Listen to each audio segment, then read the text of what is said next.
Fala pessoal, tudo bem com vocês? Eu espero que esteja. Neste vídeo eu trago 4 assuntos muito importantes sobre a educação de São Paulo e a educação brasileira. Então eu já vou te pedir um favorzinho, para você deixar o like. Se você não gostar do vídeo, lá no final você tira, não tem problema, mas deixa o like aí, porque ele ajuda demais o nosso trabalho.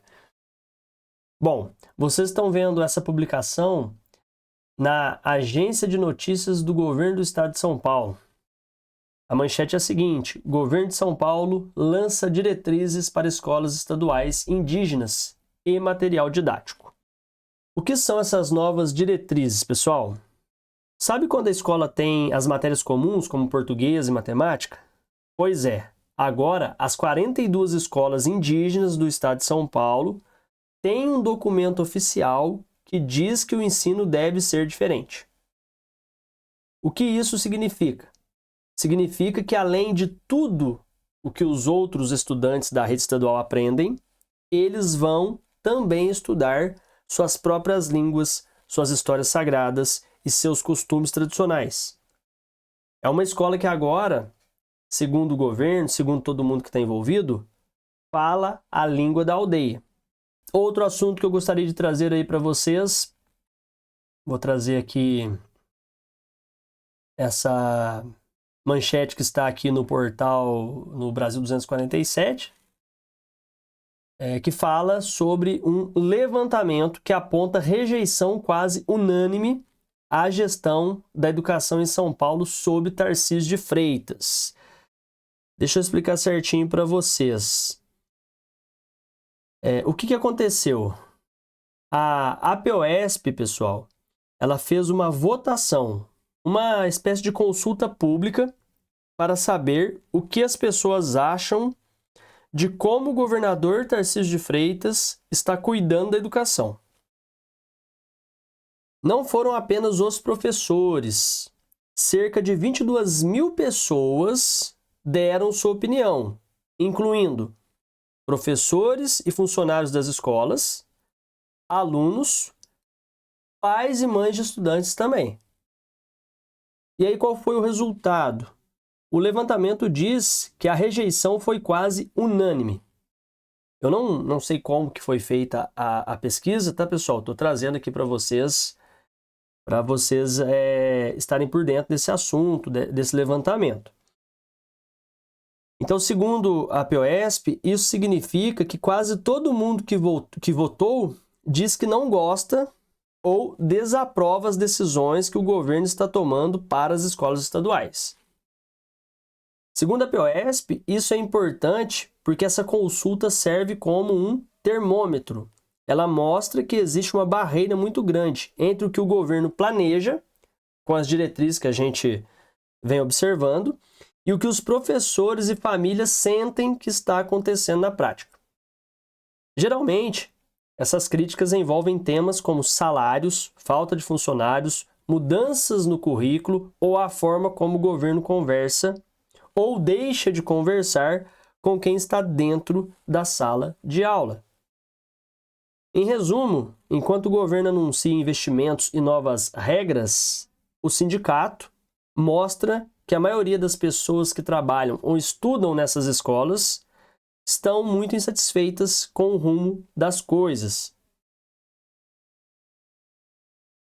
E mais um assunto que eu gostaria de trazer aqui rapidamente é sobre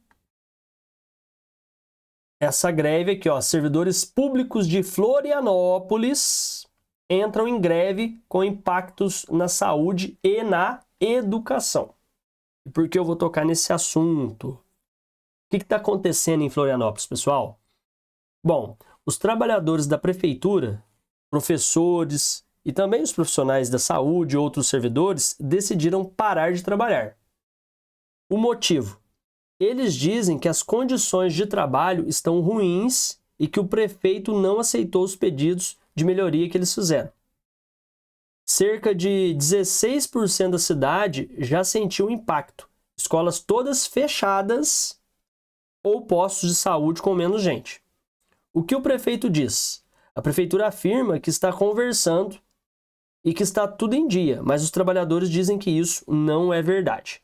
E aí eu quero fazer uma conexão crítica entre Tarcísio, governador de São Paulo, e o Topázio Neto, prefeito de Florianópolis.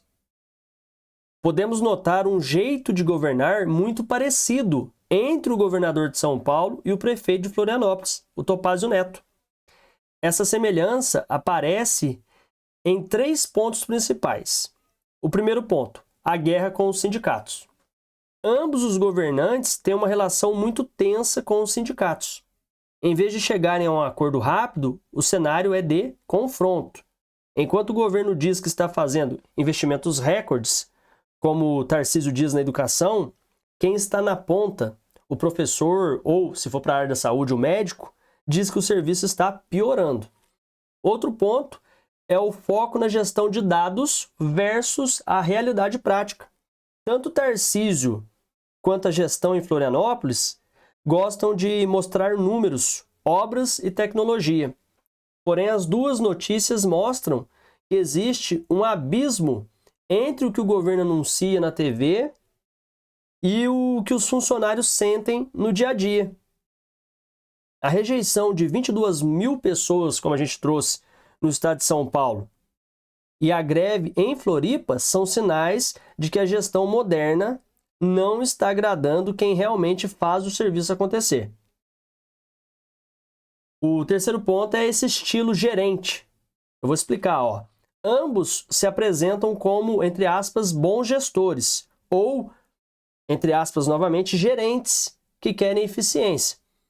No entanto, a crítica que surge nos dois casos é que esse estilo acaba sendo centralizador.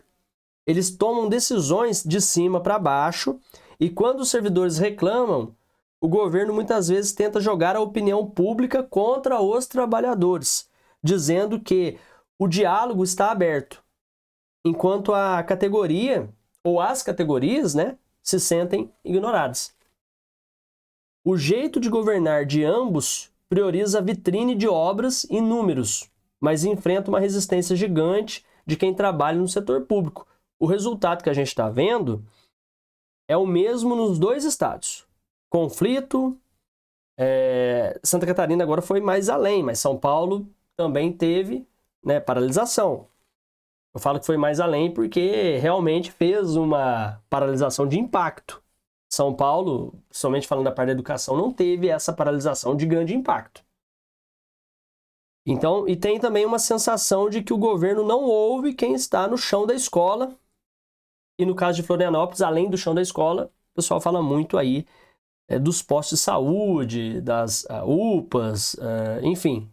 Então existe sim uma conexão, um jeito de fazer política que afeta de uma maneira negativa essas áreas. O último assunto que eu queria trazer para vocês é sobre essa questão aqui, ó. Senadores pedem votação de projetos que tratam de educação financeira. Eles querem tornar a educação financeira obrigatória nas escolas. Até aí eu acho uma ideia maravilhosa. Eu sou formado em administração, eu adoro investimento, essas coisas, acho isso muito importante. A justificativa que eles dão é que, como muita gente está endividada, 67% dos brasileiros, segundo dados e pesquisas, eles acreditam que ensinar as crianças a cuidar do dinheiro agora vai evitar que elas virem adultos com o nome sujo no futuro. O foco é ensinar sobre juros, cartões de crédito e como não gastar mais do que ganha. Aí eu vou trazer a crítica em cima do jeito que está sendo estipulado. Eu vou falar do jeito Zema e o problema na execução. Vou citar o exemplo de Minas Gerais. Não adianta criar matéria se você não tem quem a ensine com qualidade. Eu falo com propriedade, porque eu fiz técnico em administração, já dei aula em curso técnico, dei administração, contabilidade, fiz depois a faculdade de administração de empresas. Eu gosto muito dessa área, como eu disse a vocês, além das licenciaturas. O governo do Romeu Zema, em Minas Gerais, ele é um exemplo claro dessa tentativa de modernização que esbarrou na falta de planejamento humano. Em Minas e em alguns outros estados que tentaram implantar isso às pressas, e que foi feita ali de improviso, não deu muito certo. Como não há um concurso para administradores darem aula, a matéria acaba caindo às vezes, e muitas vezes, no colo de professores de outras áreas, como história, geografia ou português. E estes já estão sobrecarregados.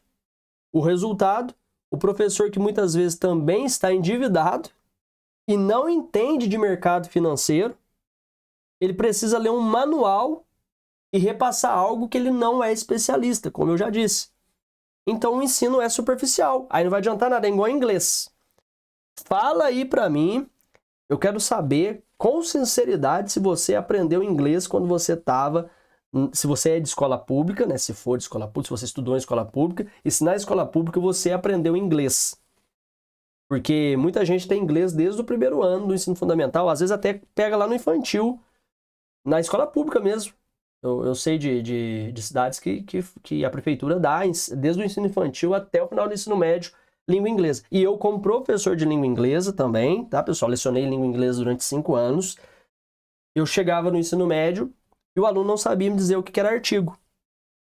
Falava para o aluno assim, ó, me fala um artigo em inglês, né? Para quem não sabe, apenas 2 palavrinhas, né? 3, para ser mais exato, já dizem como aliás, o que são os artigos em inglês. E aí eu perguntava, eles não sabiam. Agora, se o professor de educação financeira ele não sabe finanças, como que ele vai ensinar? A mesma coisa é fazer esse paralelo, né? Se a criança chega em casa e não vê a mãe, nem o pai, nem a avó, nem ninguém lendo, ela não sente motivação para ler. Se ela percebe que o professor não entende nada de finança, que ele é endividado, porque dá para perceber isso, ela não vai ter motivação. O estudante, seja ele criança, adolescente, adulto, ele não vai sentir firmeza. Então isso não vai dar o resultado esperado. Bom, pessoal, falei bastante. Até o nosso próximo encontro aqui no canal. Muito obrigado, viu? Se vocês gostaram do vídeo, deixa o like. Se você quiser dar um passo ainda maior, torne-se um membro aqui do canal. É muito importante aí a sua ajuda, a sua contribuição. Vem fazer parte aí da nossa comunidade, da nossa membresia. Fui!